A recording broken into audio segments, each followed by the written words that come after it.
Sir माता मनसा देवी की बात हो रही है तो माता मनसा देवी मंदिर श्राइन बोर्ड के बाहर कुछ हिंदू संगठन के लोग बैठे हुए हैं, कुछ पार्किंग वगैरह के फीस वगैरह को लेकर के, तो उस पर भी कुछ अगर आप कुछ कहें तो। देखिए, मैं अब उनके बारे में क्या कहूँ। राजनीति इतनी लेवल पर नीचे लेवल पर नहीं जानी चाहिए। राजनीति इतनी लेवल पर नीचे लेवल पर नहीं जानी चाहिए। तिवारी जी, मनसा देवी में जिस तरह से अवैध वसूली को लेकर आपने धरना प्रदर्शन और भूख हड़ताल पर बैठे थे, अब आपकी मांगे मान ली गई है, क्या कहना चाहेंगे? डीसी साहब, कमिश्नर साहब, एसडीएम मैडम आए और उन्होंने कहा कि आप हमें लिख कर दे दीजिए जो है, हम इसको कमेटी में रखेंगे और 2-3 दिन के अंदर ही इसको ख़त्म कर देंगे। सबसे पहले मैं भाई गर्वेश राणा का, इनके संगठन का, राष्ट्रीय बजरंग दल का, जिन्होंने फुल सपोर्ट किया मुझे, अपने श्री हिंदू तख्त की पूरी टीम का, भाई मनीष दुबे का, पूरे जितने भी भाई थे हमारे, नारी शक्ति संगठन का, व्यापारी एकता मंच का, उसके साथ साथ ट्रांसपोर्ट यूनियन जितनी भी चंडीगढ़ की थी उन्होंने सपोर्ट किया, व्यापारियों ने सपोर्ट किया, उस मार्केट में जो रह रहे हैं व्यक्ति, उन लोगों ने भी मुझे हर तरह से सहायता दी। हमें ये नहीं लगा कि मैं धरने पर बैठा हूँ, और माँ की इतनी अपार कृपा रही कि आप देखिए कि 5 दिन मैं अन्न जल छोड़ कर रहा, और मेरे में ऊर्जा माता इतनी देती रही कि कल मेरा रात को जो शुगर लेवल था 31 हो गया। लेकिन मैंने जब उनसे जिद की कि आप दोबारा चेक करिए, ऐसा नहीं हो सकता, और माई ने इतनी कृपा की कि 55 हो गया। उसके बाद 10 मिनट बाद टेस्ट किया उन्होंने तो 82 हो गया। ये सब माई की कृपा थी। माई के यहाँ संकल्प लिया था कि मैं मरण व्रत पे बैठा हूँ, भूख हड़ताल पे बैठा हूँ, बिना अन्न जल त्याग कर बैठा हूँ, माई तूने देखना है। और सबसे बड़ी बात है कि उन मीडिया वाले भाइयों का, मीडिया का अहम रोल था, चौथा स्तंभ। अब मुझे पता लगा सरकार कहाँ से झुकती है। भाइयों ने तो झुकाया, गर्वेश राणा ने तो झुका ही दिया, लेकिन मीडिया ने भी वो आवाज़ उठाई। लेकिन उस गोदी मीडिया को मैं ये कहना चाहता हूँ कि अब उठो, जागो, उनकी गोद में मत बैठो। सरकारें हमेशा नहीं रहती हैं, दिन बदलते रहते हैं। और अपनी पूरी टीम का पुनः कहता हूँ, और ये आपके माध्यम से बताना चाहता हूँ कि अगर डीसी साहब आश्वासन देकर गए हैं, अगर इसे तुरंत प्रभाव से नोटिफिकेशन जारी नहीं करेंगे तो ये ना समझे प्रशासन कि मैं हॉस्पिटल में जाके घर चला गया। हमारी रणनीति अभी तैयार है, अंगली, उसके बाद शहर कूच करेंगे हम लोग, और शहर में वो तांडव होगा जिसको संभाल पाना प्रशासन को बहुत मुश्किल होगा। क्योंकि ये मेरी अकेले की लड़ाई नहीं है, ये पूरे पंचकूला की लड़ाई नहीं है, पूरे चंडीगढ़ की लड़ाई नहीं है, पूरे देश के लोगों की आवाज़ है जो मनसा देवी माता में आके नतमस्तक होते हैं, माँ कालका देवी मंदिर में आके नतमस्तक होते हैं, माँ चंडी देवी मंदिर में नतमस्तक होते हैं। मैंने सिर्फ लड़ाई मनसा देवी के लिए नहीं लड़ी, ये तीनों मंदिरों के लिए लड़ाई लड़ी है जो साइन बोर्ड के अंदर आते हैं। माननीय ज्ञानचंद गुप्ता जी ने कहा है कि आप राजनीतिकरण कर रहे हैं इस मामले को। जिस तरह से आप भूख हड़ताल पे बैठे थे, मौन व्रत पे बैठे थे, जब मीडिया कर्मियों ने उनसे इस मामले के बारे में जब जानना चाहा तो उन्होंने कहा कि आप लोग राजनीति कर, राजनीति इतनी लेवल पर नीचे लेवल पर नहीं जानी चाहिए। देखते हैं इस मामले को। ये उनका अपना विचार है। शायद हिंदुत्व छोड़ चुके हैं, वो सेकुलर लोग नहीं रहे वो हिंदुत्व के, जिन्होंने हिंदुत्व के नाम पे सरकार बनाई थी। मेरा मंच खुला मंच था, कोई पार्टी का मंच नहीं था।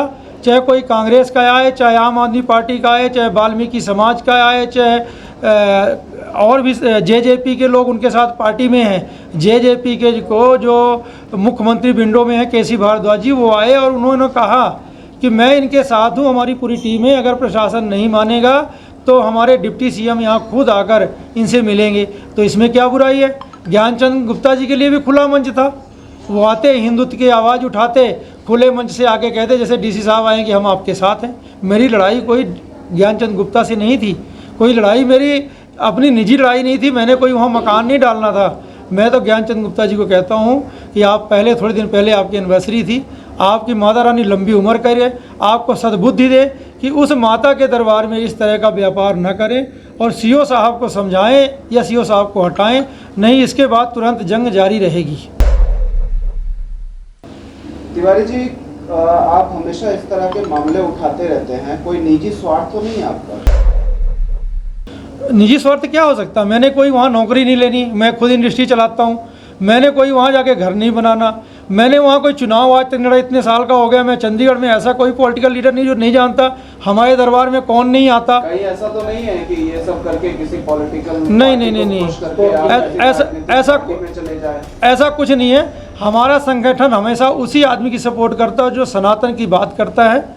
हम कोई पार्टी से कोई जुड़े नहीं हुए हैं। हमारे दरबार सबके लिए खुले हुए हैं। क्या भविष्य में किसी पार्टी से आप नहीं, हमारा कोई ऐसा वो नहीं है। जो होगा तो आपको बता देंगे। लेकिन हमारा आज तक अभी हम लोगों ने, हमारे संगठन में कोई व्यक्ति ने कोई एमसी इलेक्शन भी नहीं लड़ा और ना आगे लड़ने की उसकी सोच है, क्योंकि हमारा संगठन इतना मजबूत है। आज आप देख चुके हैं कि हमारे संगठन ने एक शासन को, प्रशासन को, सरकार को झुका दिया।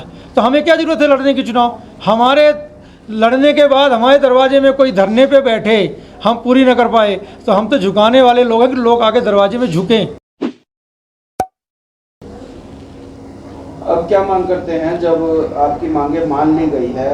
अभी सिर्फ आश्वासन दिया गया है आपको कि मांगे आपकी मान ली गई है। अगर आपकी मांगे नहीं पूरी की जाती है तो आपका अगला कदम क्या होगा? बहुत ज़्यादा रणनीति बनाएंगे हम बहुत जल्दी, और पंचकूला कूच करेंगे।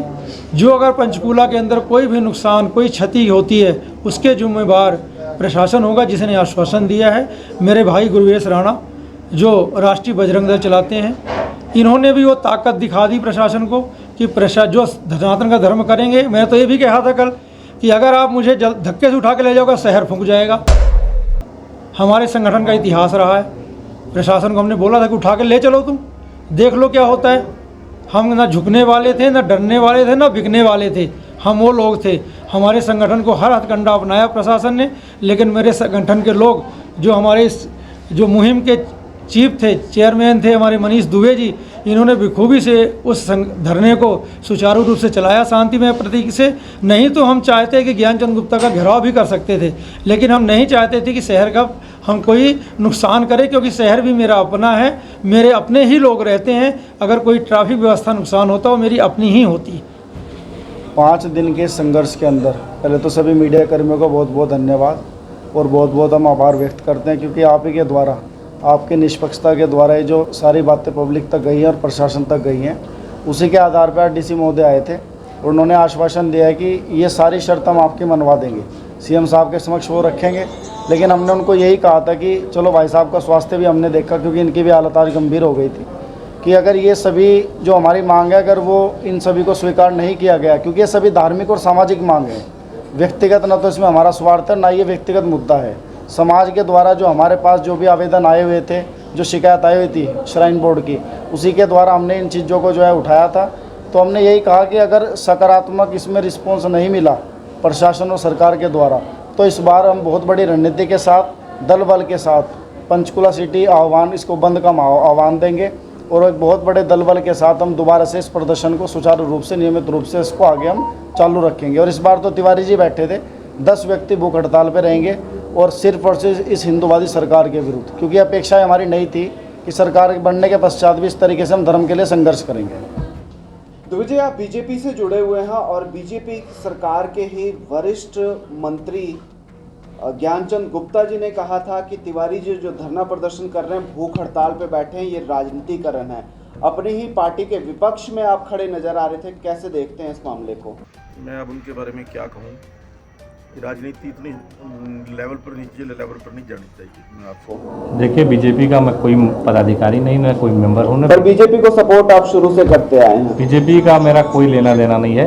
हमारा संगठन हिंदुत्व के लिए काम करता है और हिंदुत्व के लिए अगर हमें अपनी जान भी देनी पड़ेगी तो हम अपनी जान भी देंगे। हमारा कोई किसी पॉलिटिक्स से कोई लेना देना नहीं है। अभी छोड़ा है आपने या पहले से ही था? हम कभी भी बीजेपी में कोई पदाधिकारी नहीं रही है ना। बीजेपी का हमने कभी सपोर्ट किया। हमने सुना बीजेपी की बहुत सपोर्ट करते हैं। नहीं, ऐसा कभी नहीं देखा। बीजेपी भी हमेशा हिंदुत्व के मामले में लेकर पूरे देश प्रदेश में बहुत जोरों शोर से नारा लगाती है।